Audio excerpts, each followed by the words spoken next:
You probably heard of these people that come up on the radio and whatnot, and they tell you, um, we've got this money making scheme. It's, anybody can do it, and it doesn't involve this, it doesn't involve that, it doesn't involve that. What it's going to amount to pretty much is sales. It's going to be crank calling people and trying to get them, or going door to door trying to sell something like electricity. In my case, it was green energy, and um, I went with salespeople going door to door tell trying to tell people, potential customers, about how much they could save, and you know the dependency of green energy, and that over time it'll get energy will get cheaper because it's reusable resource, and it doesn't involve digging into the ground like coal, or drilling like oil, and which are destructive to the environment, whereas green energy is not destructive. And wouldn't you like to do something good for the environment? And so you can now, by buying into green energy, and then but the thing was, is we were not permitted to solicit door to door. So what we did is we tried to present ourselves as some sort of um, professional that was giving advice to the homeowner, that they could get into green energy fairly simply, and gave them information that would be beneficial to them, because a lot of consumers in the area of buying electricity have some assumptions that are completely wrong, and one of those is that when they buy energy, they're buying from a specific provider and they only get that energy. No, you get all the energy, because all the power goes onto the grid, and so we got this thing across America called the grid, and when your energy goes on, when you pay for your energy, you're just paying for what goes on the grid. You're not paying. You're not. It's not the case that you're only getting, say, green energy or brown energy, depending, brown being coal and oil, or green being reusable resources. You're getting everything all at the same time. But you're only paying for the green energy that goes on the grid. And so when the green energy is not being produced and the brown energy is, you're going to get the brown energy, and vice versa. If there isn't demand, if the brown energy isn't able to provide, the green energy is going to make up for it.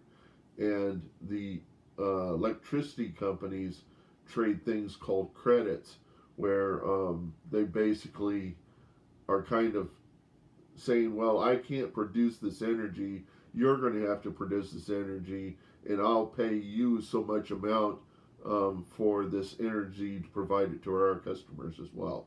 And so that's how they make their money among each other and from you. Um, the thing is that we were not permitted to solicit door to door. We could only provide the information.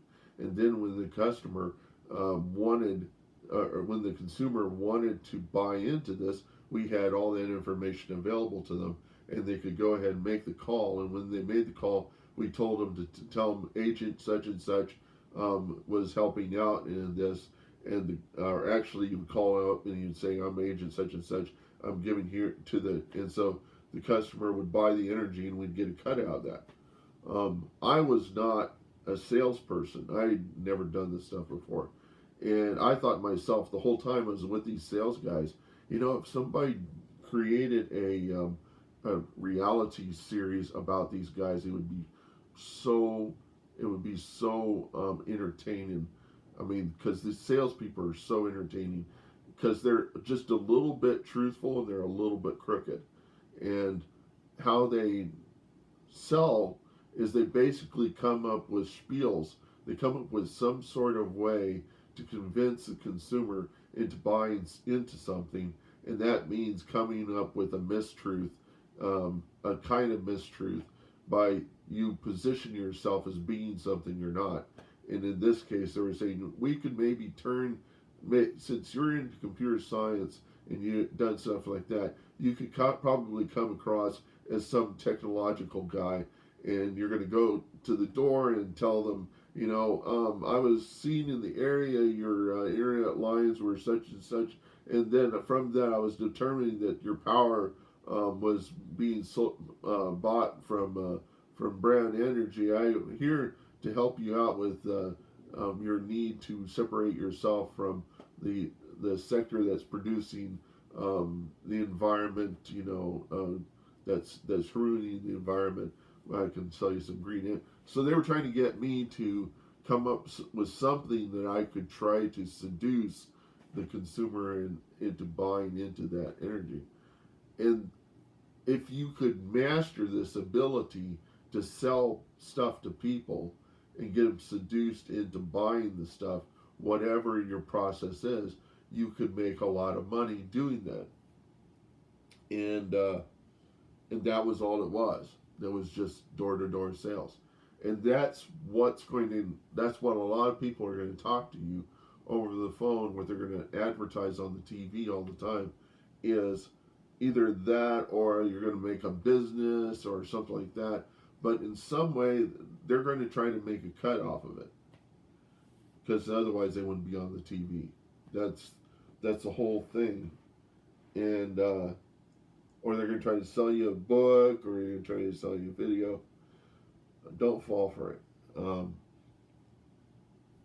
You can go ahead and try for it. You can try for all that stuff. You'll learn something from it. It may not be good. It may be bad. It may be good. You can't really tell. You got to try something. You got to go out and try things. And what I would say is, what I've been told about getting work is whenever you go, that is not to go on not expect to get a job from a interview or a posting, but to call various people in the organization you're planning to get a job with, and just ask them, be curious about that job. And so you do some research and you call them out to go to a Starbucks and you talk about the work there and ask them kind of what they do. And so the thing is, you're kind of talking them up, but you're not putting them under pressure to give you a job. So you don't ask for a job, you're asking for information to learn about that position. This is what I've been told works. And the idea is that you do this for some time, and then you go and you do this to other businesses. You try to get some information, you collect your information together, and then maybe at some point you say, well, this is what I do, and I think I might be able to find a position in your organization to do this sort of thing if you have some of them available. And what you're doing is you're building a friendship with the people in the organization. They're going to be more likely to hire you if you seem like somebody who's friendly enough. Because the thing that really keeps them from hiring people is that they don't know them. They're not familiar with them, and they don't know they don't understand. They're afraid that they're going to bring somebody into their organization that's going to be toxic. And that bad chemistry is the one thing they just don't want.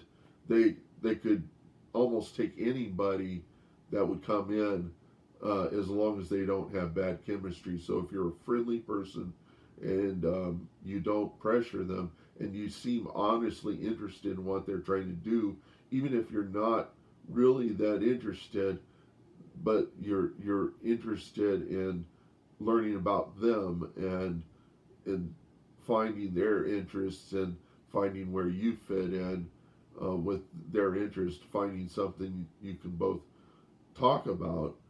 Those are things that you're going to be talking about when you're in the business, and that you're not being so much of an opportunist that you are really going to become a friend within the business, and then when you're working in the business, they'll be able to talk to you about things and opportunities that are coming down the pipe because they know something about you.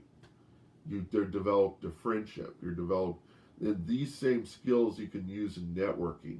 Whenever you go to networking events and you're developing, and so that's the thing is that if you have those skills and you go into a business and you're working, they may send you out to go and talk to somebody from another company or at a networking event, and they'll have you doing networking or doing sales of sort.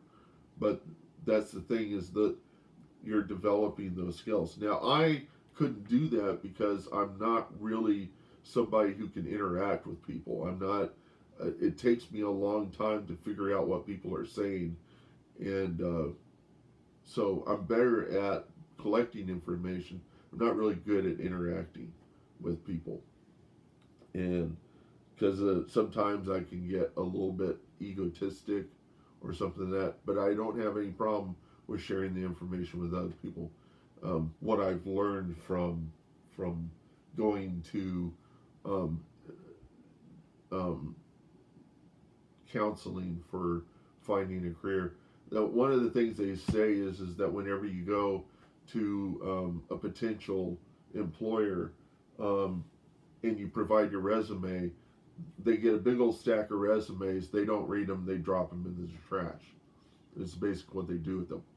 And what they're really looking for is they're looking for somebody who is honestly interested in the job and is willing to do what it takes to do that work. Okay, and somebody that they've got good chemistry with. Um, so if you come in and you're desperate for a job, they don't really respond to that. They're honestly interested in how you're able to fit that position and how professional you seem to be, and if if all the stars align and they can find that you do know the work and you've got that history and stuff, and you know how to talk to them, and you can present the idea that you're really interested in that field, then they're probably going to give you the job. But they do that through an interview and then a second interview and maybe a third one, and you know so it isn't like you're just going to the thing to do is rather than say you want the job regardless, you say I'm interested in finding out a little bit more about what's in this job before because I'm not really certain that I want this or something else. And if you do that, then the pressure's off them to get you into the job, and then they start to see that you're honestly interested in finding a career that fits for you as well as it fits for them, so they can understand that you have a needs too. And I got that from career counseling and the networking stuff I've been talking about. I got that from whenever I was in New York and we were trying to sell web sales, and and then I got a little bit from whenever I was trying to sell green energy, and so I'm really just kind of telling you this is kind of what you're going to learn if you talk to a lot of people about this stuff. I wasn't able to do it because I just don't have skills in social interaction. I'm more good at just sharing information. And I personally don't believe that evangelists should be paid. Christian evangelists should be paid. But it's something they desire to do is to tell other people good news and to try to inform people because you empathize with them. You believe that if they're like you want them to benefit, and you're not really expecting anything in exchange. That you're going to get the benefits from on high. You're not going to get it from the people out there, and so you just try to be a source of information, and you tell people that I'm flawed, and I don't, I'm not really trying to. What I'm trying to do is I'm trying to loose on earth what I can, and so I'm loosing all the good information in my head, and that is going to give me a greater, is going to give me um, riches in heaven, you see, rather than riches on earth. And evangelists who are rich on earth are not going to heaven, likely, because they're not loosing it on earth. And that's how you can tell a good evangelist from a bad evangelist. And so the guys that sell anything on TV, like Jim Baker, who's still selling stuff, he was really just a salesman. He wasn't an evangelist. He's still selling stuff, and he's not doing evangelism at all. He was never into evangelism. He was into seducing you into giving him money, and he was thinking that he was making it seem like you were going to get the money from up on high. And the thing to realize is that God doesn't want to be an ATM machine or a candy machine. God is not interested in. I mean, if you go out and you try to help people, that's one thing. But giving money to somebody who is going to just pocket it and not actually do anything with it is it's a lie, and you should see through it. And that isn't going to get you something from God, because if you're paying money to get more money from God, you're a fool, and you're giving money to somebody who's going to pocket it, and God's going to look at you and see that all you're interested in is making money, and that you're not like really trying to benefit other people out in the world, that you're thinking God's going to give you money. If you don't know how to use money, if you're not good at investing money, and you're not good at making money and things like that, and giving people work and jobs and able to make use of money that's stored up, then God's not going to give you any resources to deal with. Just as I'm not very good with money, He's probably not going to give me resources, but He might give me something like He might give me words that I can give to people, and He might give me some intellect or something else that would be more beneficial to me than money. And that's the reason. That's my take. Is that I'm so sick of people trying to sell people stuff in trying to make money. And what you really need is just the ability to get up in the morning and go forward and be a resource to others.